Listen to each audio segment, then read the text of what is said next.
I'm always at a bit of a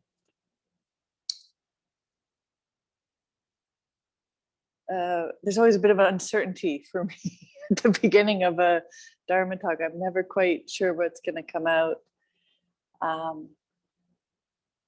was actually thinking during the last walking meditation, I was thinking, wish somebody else was teaching because then I could just walk.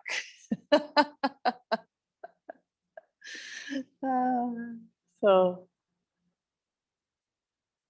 yeah, there's a wish, to really share some part of Buddha's teachings that will be of benefit. And I guess I just, after all these years, I trust that what will come out is going to be heard how it needs to be heard and said how it needs to be said. So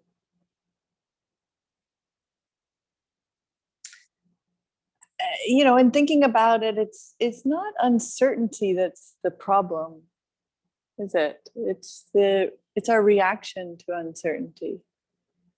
So when the pandemic started and things had that big shift and a lot of fear came over,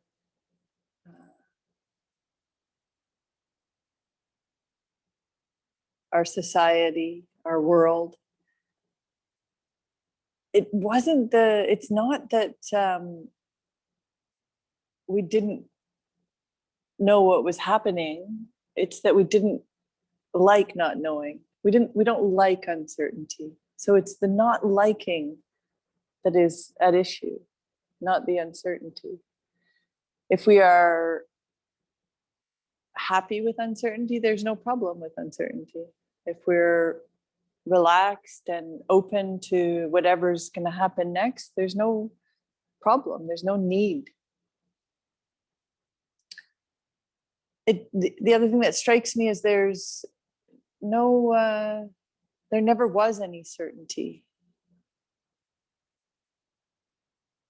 There just isn't certainty. There are strong patterns. There's things that tend to happen a lot. And I mean a lot, like the sun comes up every morning. But we know because of modern science and astronomy that the sun won't always come up. The earth won't always spin around the sun. There's, stars have a lifetime too.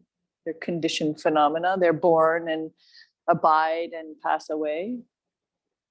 So even the most certain of the things that we experience, like day and night, it's not certain, not permanent.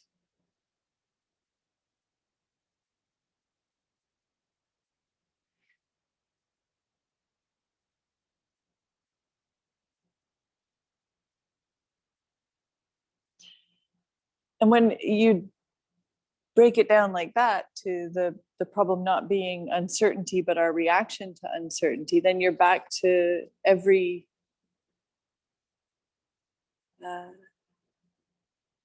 Dharma talk you've ever heard, right?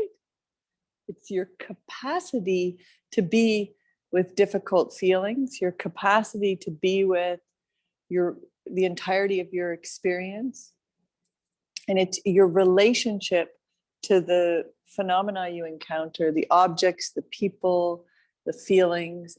Everything is how you're relating to it. And even that's not entirely under our control. We create the best conditions we can.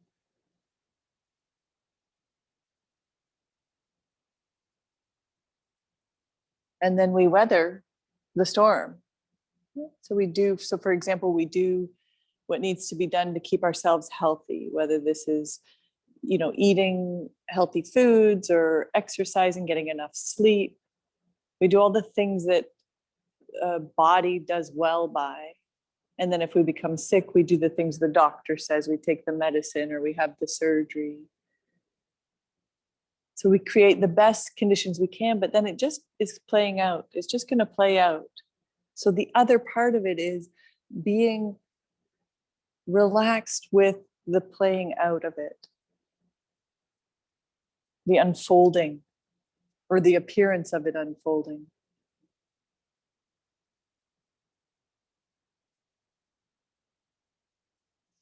A real sticking point, I think, for us is that we have this tendency, we've been talking about it most of the day, about this, we project out into the future what we think we want to have happen. We plan for it, we make our vision boards, we do we get our daily planner out and schedule how it's going to be.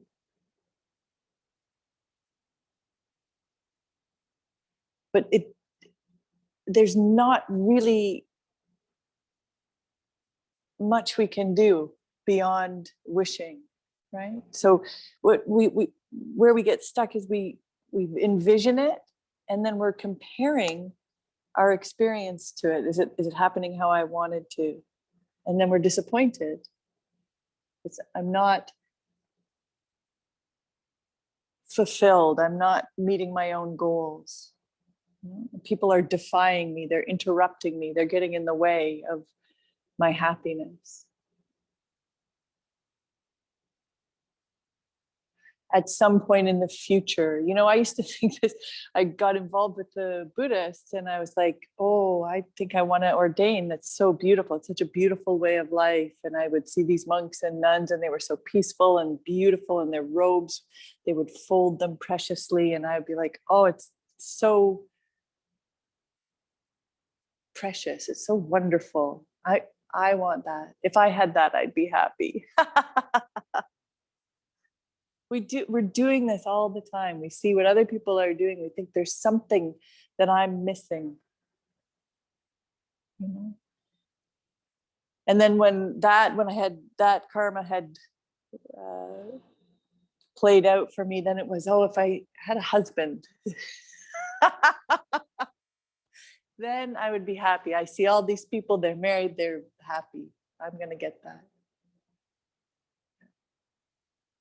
Still not perfect. Still not the satisfaction I was hoping for. So it's this constant situation. If we stop and look, we're doing this all the time on little scale and big scale. So these big life things, our career, our relationships, but also we do it about, the food we're going to eat, or the way we're going to entertain ourselves next, how we're going to spend our afternoon. Once I get to the beach, I'll be happy. And we fill the cooler and we get everything ready and we lug it all there.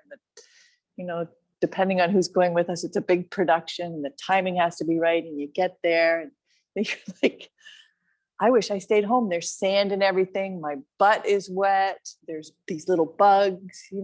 We try to control the scenario, the situation for happiness, but we never attain the happiness that we're seeking.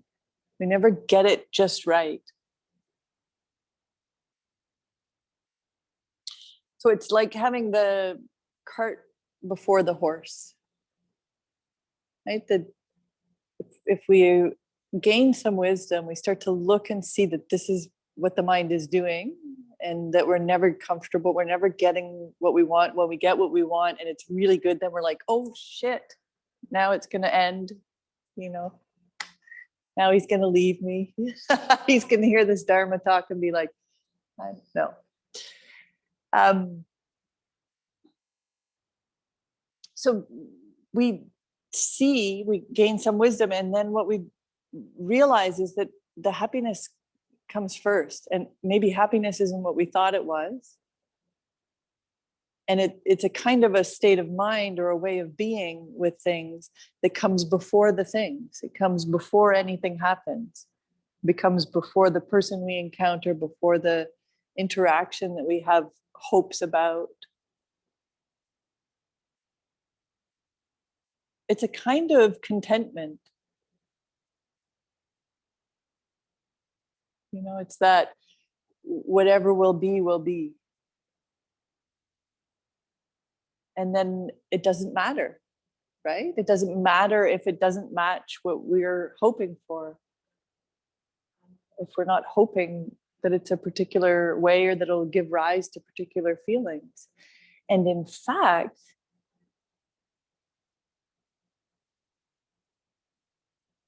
when we let go and meet our experience with this, the beginner's mind, this freshness, this clearness, this, I don't know what could happen, there's a real potential for creativity and for playfulness, you know?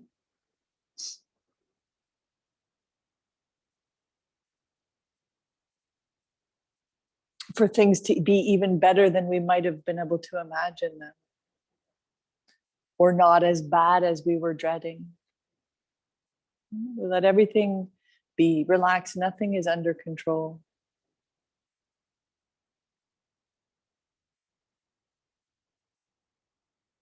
Or another aspect to this is, what a relief, nothing's under control. I can stop trying so hard. We never stop. There's this, I don't know how much of it's human condition, how much of it is cultural condition, but this do, go, go. And so what a relief to just stop.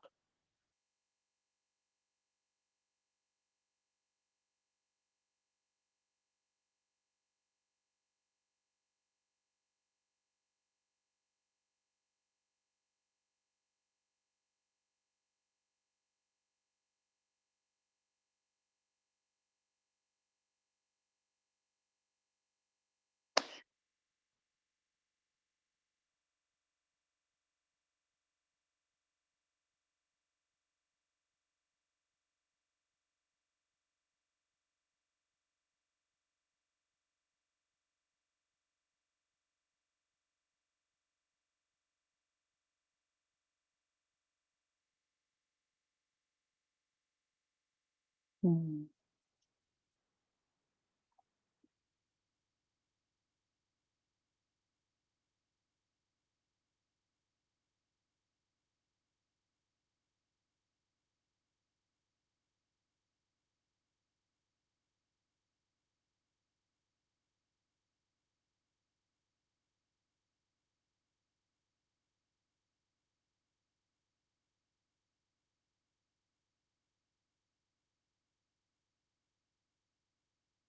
So we practice stopping. We undertake either daily meditation practice to come back to the space of not knowing, the space of stillness, not doing, noticing.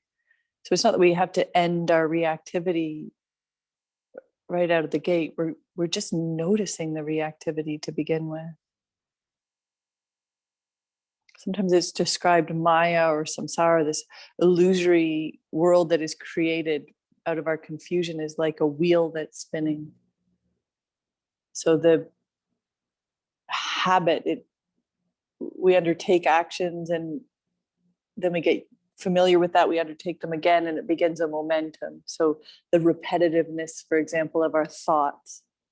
If we have a tendency to think a certain way, the mind goes back there, it's familiar with it. So if we have no discipline or no interest in seeing the mechanics of this, then our life unfolds basically like a train wreck. Where we have a thought and we believe it and we act on it, and then that leads to another, like a reaction and the thought, and then we act on it, and it just kind of unfolds, and then we're butting heads with this person and that person and this event and that event. And so something like our daily practice, or when we come on retreat like this and we follow a schedule, like I'm going to sit still for this period of time, I'm going to walk for this period of time, I'm going to watch my thoughts, I'm going to watch my reactivity. It's like, did you ever stick a stick in the wheel of your bicycle as a kid into the spokes, or try to slow it down, put your fingers on it, and it would right? So our discipline of sitting and watching or making the space to stop and just be is like sticking your finger in the bicycle wheel or sticking a stick in there to slow down the momentum of the habit mind. We need to keep interrupting this momentum until we can see more. We see more and more clearly as we do it, the habits, they begin to slow down. So over time, our reactivity, we learn some patience, and we learn to watch and not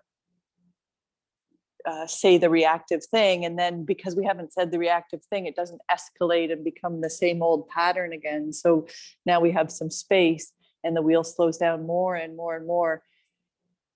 And maybe at some point we have some real clarity about the central wisdom that is to be seen, which is the selfless nature of our existence, that there is no central figure, me or I, not in the way at least that it appears. And so that's at the heart of the stopping of the whole production, is seeing that wisdom clearly.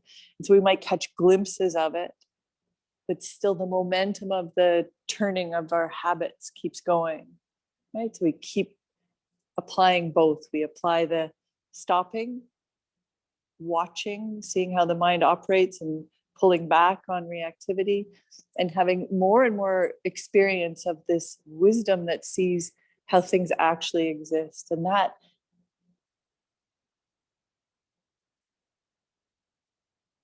is completely still. That has no momentum, no push, no pull. It's perfectly clear, open, nibbana, nirvana, liberated.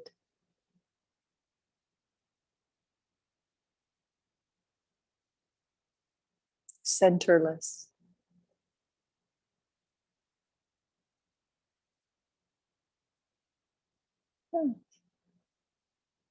And, you know, in terms of how to get to this state, there's a phrase in some circles that says, we want to kill the ego, I'm going to kill the ego and then I will be free. And I think it's a bad instruction. We definitely want to see through the ego. We want to see through this idea of a central character, me, and my needs and my wants. But we won't, it's not a killing it. We kind of love it out of existence. It was never in existence, but we love it to its dissipation, its disappearance for us.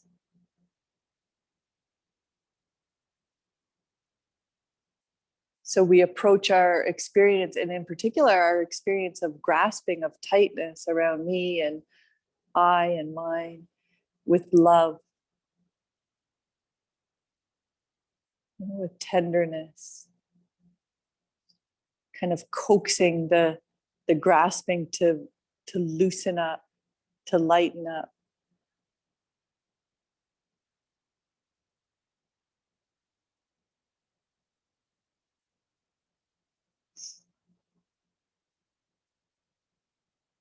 If we're experiencing, to whatever degree we're experiencing our reality without that central me-ness, the figure I or me, the smoother, the less friction there is. So this is Buddha's definition of happiness: not excitement, not joy, not pleasure, but selflessness, frictionlessness, smoothness, stillness.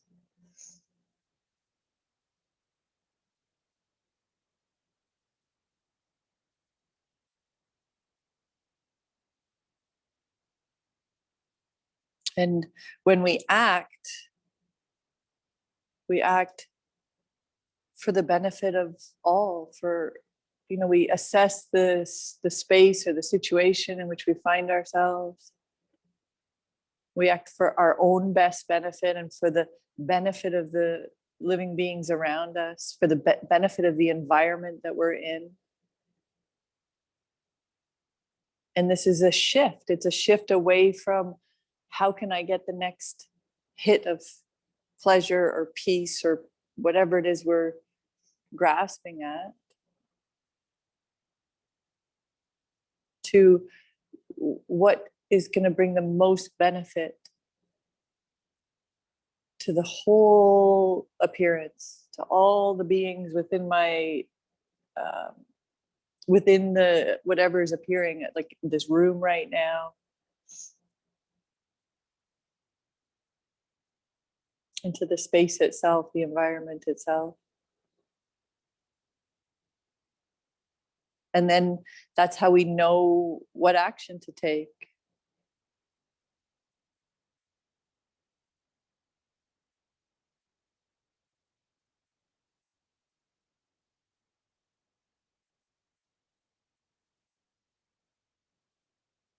And it's moment by moment. So again, we can plan, we can prepare, we can definitely create the best conditions for, with what we're given. And then we let go and we just act with the most compassion that we can bring to whatever the situation is. Moment by moment, not some perceived future, not reminiscing about what we should have done in the past, but right here and now, this breath, this step.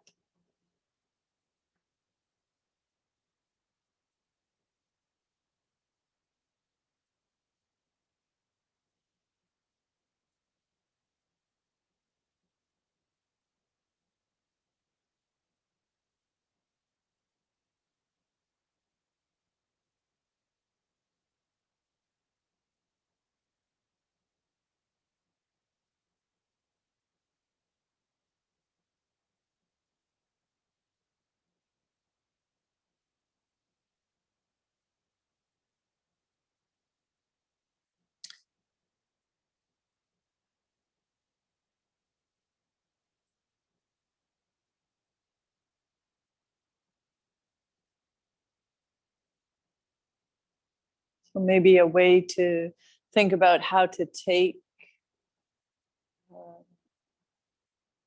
uncertainty off the cushion or in our daily lives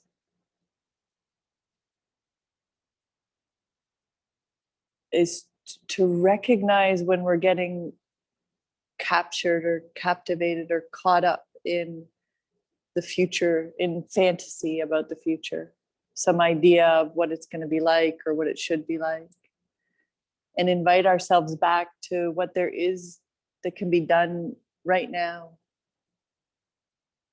right in front of us. There were comparisons. I remember when the pandemic started and people saying, oh, it's going to be big.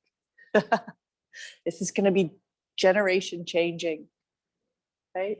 It's going to be like when our grandparents had the Great Depression and the Second World War, and it shaped them as a generation. Yeah.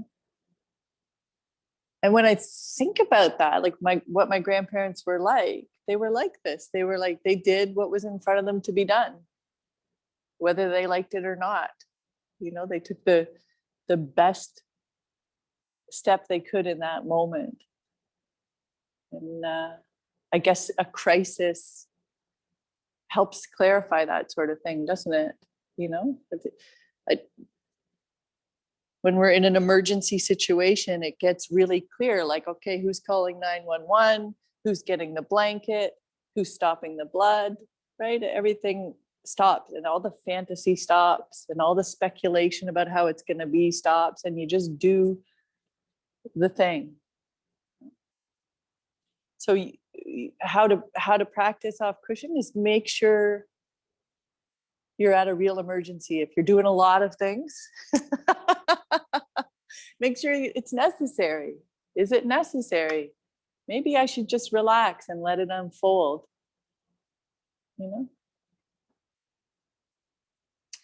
I hope that makes sense.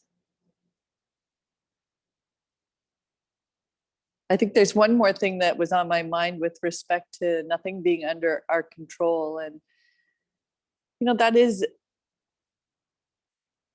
true with respect even to our I or our me, our ego, our personality, the way that we conceive ourselves. The conditions that we have, we didn't create. Our parents, nobody here, I don't think anybody here asked to be born, right? We were born as a result of a sperm and an egg colliding, and maybe the love story that goes around it, or the hate story that goes around it, right? So the fact that we were born to parents in this country or these countries, like in North America, incredible excessive wealth, around the 5 greatest fresh bodies of water on the planet. Like, we are fortunate. Holy shit, are we fortunate? Excuse my language. It's incredible, our good fortune. We aren't in control of that. That's how it's ripened for us. Good fortune, Same thing if something goes wrong. Bad fortune, bad timing, bad place to be when something goes wrong. So we contemplate on that cause and effect or karma, understanding that things are appearing as a result, like not with no reason, with very specific reason. When A happens, B is the result. What's missing is it's not personal. Nobody's doing it to us, and we're not doing it. It's arising like a storm in a sky. Conditions come together, the cloud appears, right? So conditions come together, this body has appeared, and it's not a singular thing. It's all sorts of parts, and it's not singular with respect to time. We were a cluster of cells, and then we were a little fetus, and then we were a little baby, and then we were a teenager, and now I'm middle-aged. It's not a singular thing, this me that we're identified with, and it's not under control. You see? Same thing, reactions, our strong feelings, they are coming and going. We're not asking for it. Nobody got up this morning on a morning where they have a bad day and said, I want to cry my eyes out today. That's what I'm going to do with my day. I'm going to be miserable. It's not under our control. The feelings are arising and passing away. Yeah. The control, if there's any control, is how tightly we're identifying with it. And Buddha said, practice like your hair is on fire. What does he want you to practice? What is to be practiced? Let go. Let go of your identification with something that is impermanent, unsatisfactory, and impersonal.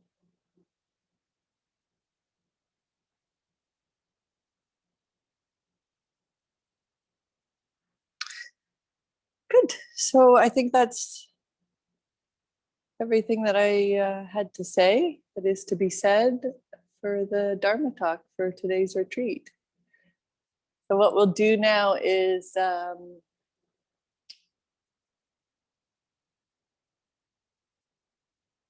think I will just see where you guys are at. So what we can do is we could do another short period of walking meditation and then come back and do a very brief meditation and a checkout, or we could skip the walking part and we could do a meditation and break silence and have a discussion. So nod at me if you want to walk some more. We are not walking, Erica, if you were curious. Good. Well, let's sit for a minute then.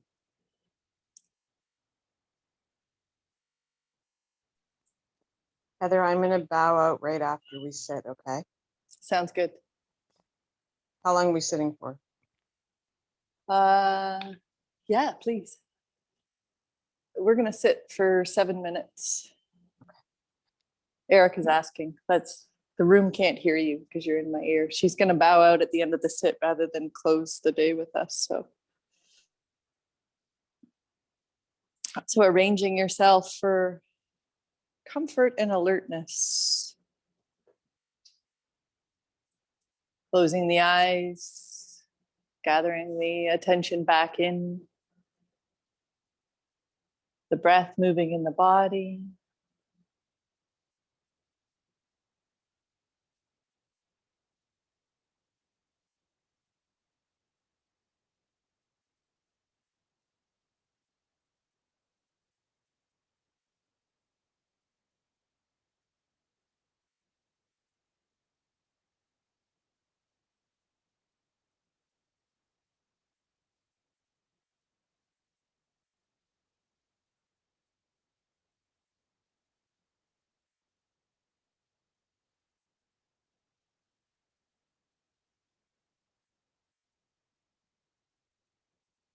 Letting the breath come and go, letting sensations and sounds appear and disappear, letting thoughts arise and dissipate.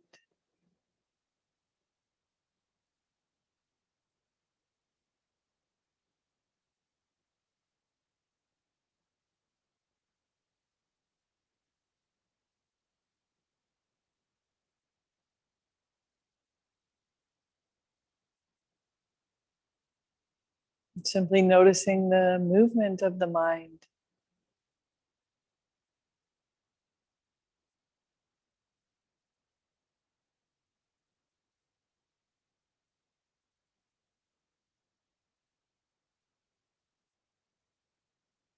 The resistance to what is here and now. Can make that, if there is resistance, discomfort, agitation,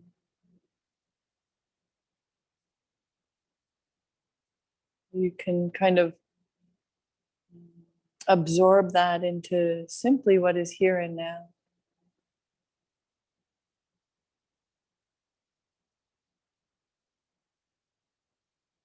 As Pascal likes to say, my teacher likes to say, it's like that. This is what it's like right now. Very simple. This is what it's like.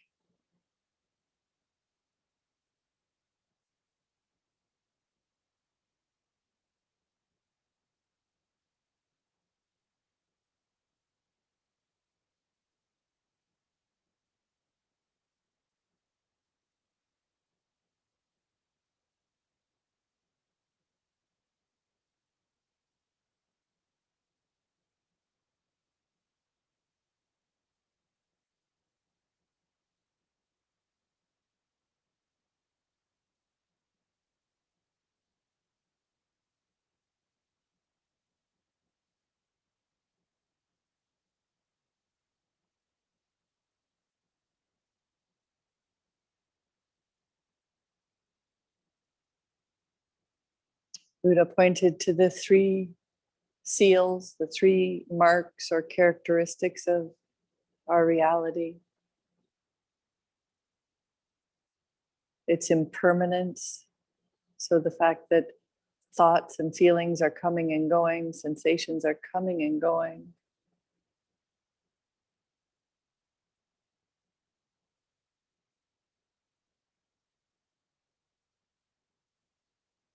Endlessly.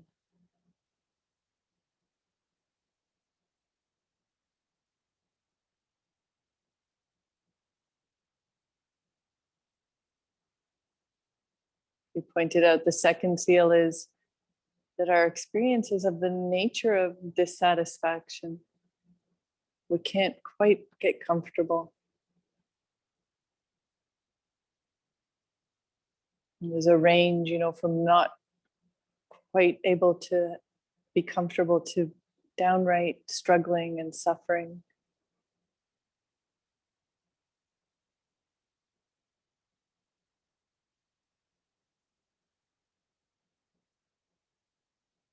Part of this dissatisfaction comes from impermanence, from the first seal. And the third characteristic to be noticed is that the I, the self,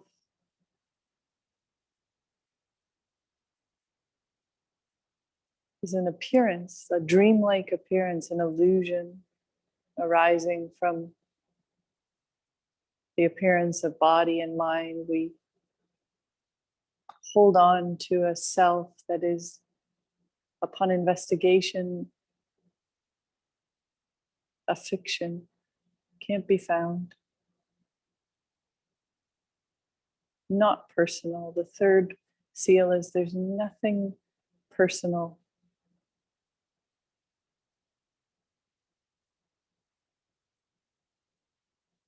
What we do find is interdependence. We find ourselves completely connected to others.